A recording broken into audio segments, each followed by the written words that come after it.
सभी सम्मानित साथियों को, सभी सपोर्टरों को, सभी सहयोगियों को स्वाभिमानी सेना की तरफ से बहुत बहुत हार्दिक स्वागत, अभिनंदन, वंदन। आप सभी स्वाभिमानी सेना के प्रिय दर्शक जो भी मेरी बात को सुनते हैं, विचारते हैं, उसको अपनाते हैं, ऐसे सभी महान भावों को मैं धन्यवाद देना चाहता हूं। माताओं बहनों को, आप सभी हमेशा से स्वाभिमानी सेना की विचारधारा से सहमति जता रहे हैं, इसके लिए मैं बहुत बड़ा आभारी हूं। आज मेरे भीतर एक संगीत गूंजी है जिसको लेकर के मैं आप सभी के सामने प्रस्तुत हो रहा हूं, और मुझे उम्मीद है कि आप सभी लोग इस संगीत को पूरी तरह से आत्मसात करेंगे और ज़्यादा से ज़्यादा अपने स्वयं के अंदर, परिवार के अंदर, समाज के अंदर जगाने और बांटने का काम करेंगे, क्योंकि इसमें सभी महान आत्माओं का, डॉक्टर बाबा साहब अम्बेडकर से लेकर के, कबीर से लेकर के, नानक से लेकर, महात्मा बुद्ध से लेकर के, पेरियार से लेकर के, सभी जितनी भी महान आत्माएं थी सभी का समावेश इस संगीत में है, और भगत सिंह से लेकर के सभी महान आत्माओं का समावेश है। मेरे जीवन की यही प्रेरणा रहती है कि अच्छा किया जाए, अच्छा देखा जाए, अच्छा बनाया जाए, बोला जाए। मैं इसी भाव से हमेशा आप सभी के सामने प्रस्तुत होता हूं। आप सभी का फिर से एक बार धन्यवाद, माताओं बहनों का भी एक बार धन्यवाद, संपूर्ण देशवासियों का, ग्रामवासियों का, सबको मैं धन्यवाद देता हूं। अरे जगावई के पड़ी हो, जगावई के पड़ी, आपन सूतल स्वाभिमानवा हो, जगावई के पड़ी, आपन सूतल स्वाभिमानवा हो, जगावई के पड़ी। जतिया पतिया के मिटावई के पड़ी, आपन सुतल स्वाभिमानवा हो, जगावई के पड़ी। अरे जगावई के पड़ी हो, जगावई के पड़ी, आपन सुतल स्वाभिमानवा हो, जगावई के पड़ी। जतिया पतिया के मिटावई के पड़ी, आपन सुतल स्वाभिमानवा हो, जगावई के पड़ी। जतिया पतिया हमें शोषण के हथियार हो, जतिया पतिया हमें शोषण के हथियार हो। अंधविश्वासावा के बड़ाया औजार हो, अंधविश्वासावा के बड़ाया औजार हो। अपने जहानवा से, अपने जहानवा से मिटावई के पड़ी, आपन सूतल स्वाभिमानवा हो, जगावई के पड़ी, आपन सूतल स्वाभिमानवा हो, जगावई के पड़ी। शिक्षा चिकित्सा न्याय जनता के अधिकार हो, शिक्षा चिकित्सा न्याय जनता के अधिकार हो। महंगाई बेरोजगारी से लोग हैं लाचार हो, महंगाई बेरोजगारी से लोग हैं लाचार हो। अरे मिलल मौलिक अधिकारवा के बचावई के पड़ी, आपन सूतल स्वाभिमानवा हो, जगावई के पड़ी, आपन सूतल स्वाभिमानवा हो, जगावई के पड़ी। जतिया पतिया से खुलल नफरत के बाजार हो, जतिया पतिया से खुलल नफरत के बाजार हो। अत्याचार भ्रष्टाचार बलात्कार के औजार हो।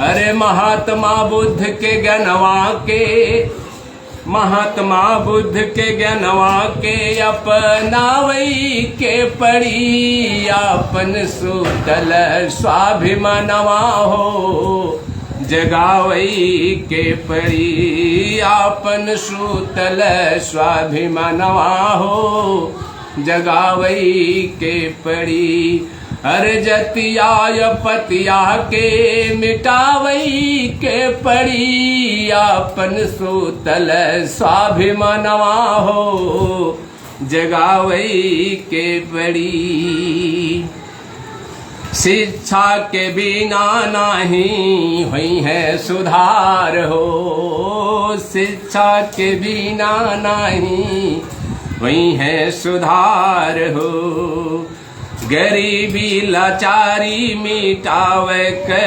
बढ़ाया बाजार हो अरे बाबा साहब के नित्या के शिक्षा वो शेरनी का दूध है जो पिएगा दहाड़ेगा बाबा साहब अम्बेडकर का ये सब था बाबा साहब के नित्या के अपनावई के पड़ी आपन सुतल स्वाभिमानवा हो जगावई के पड़ी आपन सुतल स्वाभिमानवा हो जगावई के पड़ी अर्जतिया पतिया के मिटावई के पड़ी आपन सुतल स्वाभिमानवा हो जगावई के पड़ी आपन सुतल स्वाभिमानवा हो जगावई के पड़ी अरे प्रेम अहिंसा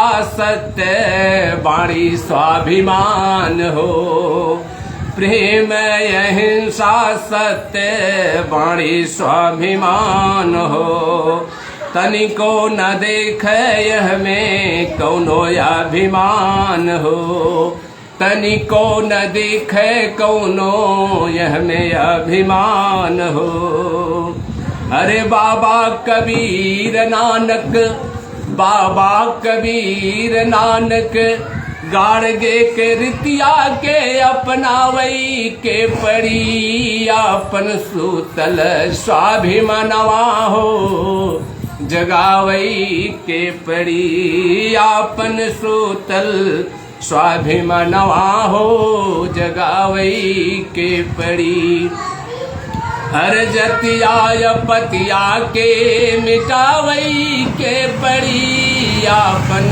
सुतल स्वाभिमानवा हो जगावई के पड़ी विज्ञान अध्यात्म हुए जीवन के आधार हो विज्ञान अध्यात्म हुए जीवन के आधार हो एकरे बिना न हुई है जीवन में सुधार हो एकरे बिना न हुई है जीवन में सुधार हो अरे गैलीलियो साहब के नित्या के विज्ञान के जनक गैलीलियो साहब के नित्या के अपनावई के पड़ी आपन सुतल स्वाभिमानवा हो जगावई के पड़ी आपन सुतल स्वाभिमानवा हो